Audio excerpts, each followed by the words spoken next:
50% అంటే 175 అసెంబ్లీ స్థానాలు 25 ఎంపీ స్థానాలు రెండు కలిపితే 200 స్థానాలు అయితే ఈ 200 స్థానాలకు గాను 100 స్థానాలు అంటే 50%, 50% ఎస్సీ ఎస్టీ బీసీ మైనారిటీ నా నా నా అని పిలుచుకుంటూ 50% సీట్లు ఏకంగా వీరికే ఇవ్వగలగడం ఇది చరిత్రలో ఆంధ్ర రాష్ట్ర హిస్టరీలో ఎప్పుడూ కూడా కని విని ఎరగని ఘట్టమని కూడా చెప్పడానికి చాలా సంతోషపడతా ఉన్నా. ఈరోజు ఒకసారి గమనించినట్లయితే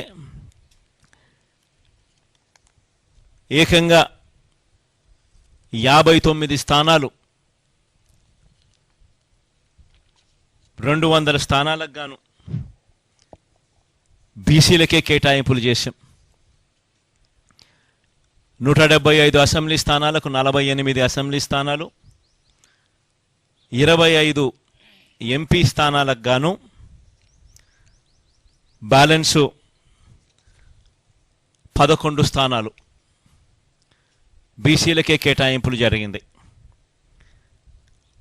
ఆడవాళ్లకు కూడా ఇంతకు ముందు కన్నా బెటర్గా చేశాం, కానీ ఇది కూడా నాకు ఇంకా సంతృప్తిని కలిగించడం లేదు. బహుశా నెక్స్ట్ ఎలక్షన్లకు వచ్చేసరికి దీనిని ఇంకా వేగంగా కూడా అడుగులు వేయించే కార్యక్రమం చేస్తూ ఉన్నాం. 200 స్థానాలకు 24 స్థానాలంటే 12% అక్క చెల్లెమ్మలకు ఇవ్వగలిగాం.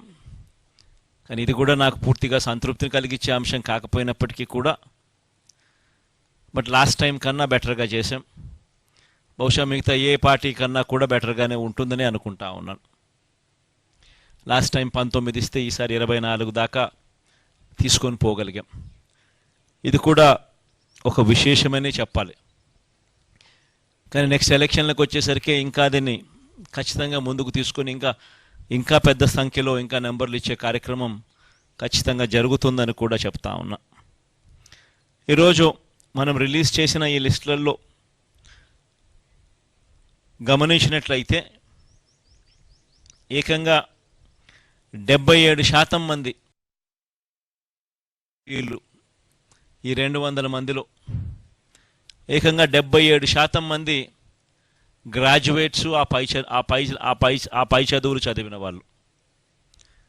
ఎమ్మెల్యేలకు సంబంధించి 175 మంది ఎమ్మెల్యేలకు గాను 75% గ్రాడ్యుయేట్స్, ఆ పై చదువులు చదవగలిగిన వాళ్ళు మనం ఎంపిక చేయగలిగాము అని కూడా చెప్పడానికి కూడా సంతోషపడతా ఉన్నా.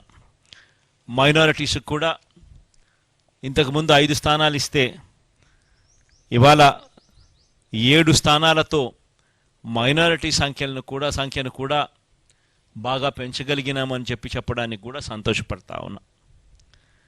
మొత్తం మీద 50% నా అని పిలుచుకుంటూ ఎస్సీ ఎస్టీ బీసీ మైనారిటీలకు ఇవ్వడం అన్నది చరిత్రలో నిలిచిపోయే ఘట్టంగా మరొకసారి చెబుతూ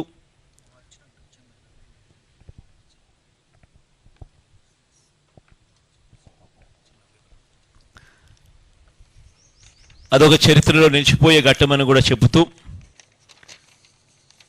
ఈ ఎన్నికల్లో దాదాపుగా 81 స్థానాలలో ఎమ్మెల్యేలను మార్పు జరిగింది. 18 ఎంపీ స్థానాలు కూడా మార్పు జరిగింది. అంటే దాదాపుగా 99 స్థానాలంటే దాదాపుగా దగ్గర 50% స్థానాలలో మార్పులు కూడా చేశాం. అంటే ఇది కూడా చరిత్రలో ఒక నిలిచిపోయే ఘట్టమే. ఎందుకంటే ఈ స్థాయిలో మార్పులు చేయగలిగిన ధైర్యం బహుశా ఎవరికి ఉండకపోవచ్చేమో. అది కూడా వైఎస్ఆర్ కాంగ్రెస్ పార్టీకి మాత్రమే ఆ ధైర్యం ఉందని కూడా, ప్రజల మీద ఆ మేరకు నమ్మకం ఉందని కూడా చెప్పడానికి కూడా సంతోషపడతా ఉన్నా.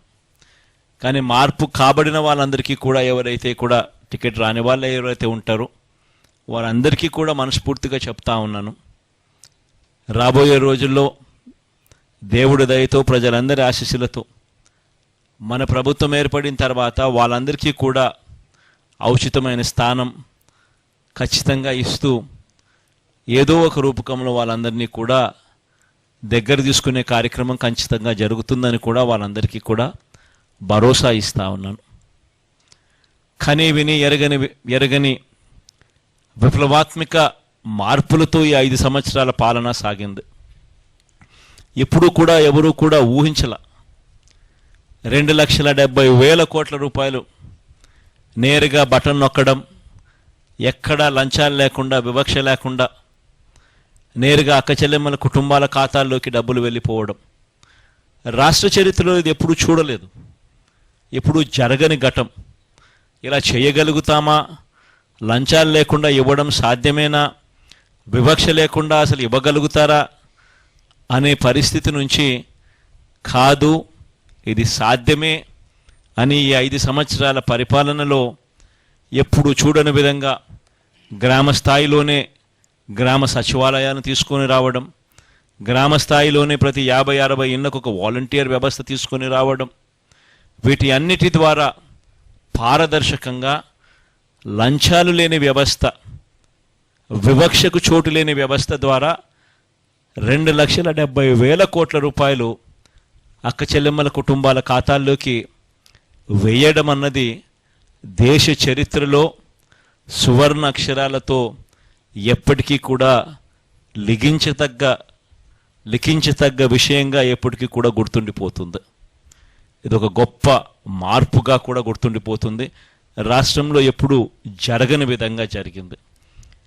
ఇవి ఒకటే కాకుండా గ్రామాలు మారాయి, గ్రామాలలో పరిస్థితులు మారాయి, స్కూళ్ళు బాగుపడ్డాయి, హాస్పిటళ్ళు బాగుపడ్డాయి ఎప్పుడూ చూడని విధంగా, వ్యవసాయం బాగుపడింది ఎప్పుడూ జరగని విధంగా,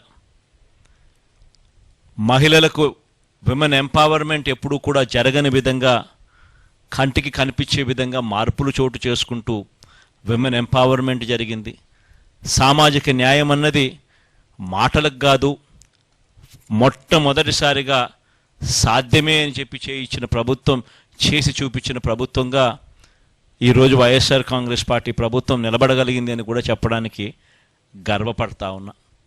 వీటి అన్నిటి వల్ల కూడా ప్రస్ఫుటమైన మార్పులు ప్రతి గ్రామంలోనూ కనిపిస్తూ ఉన్నాయి.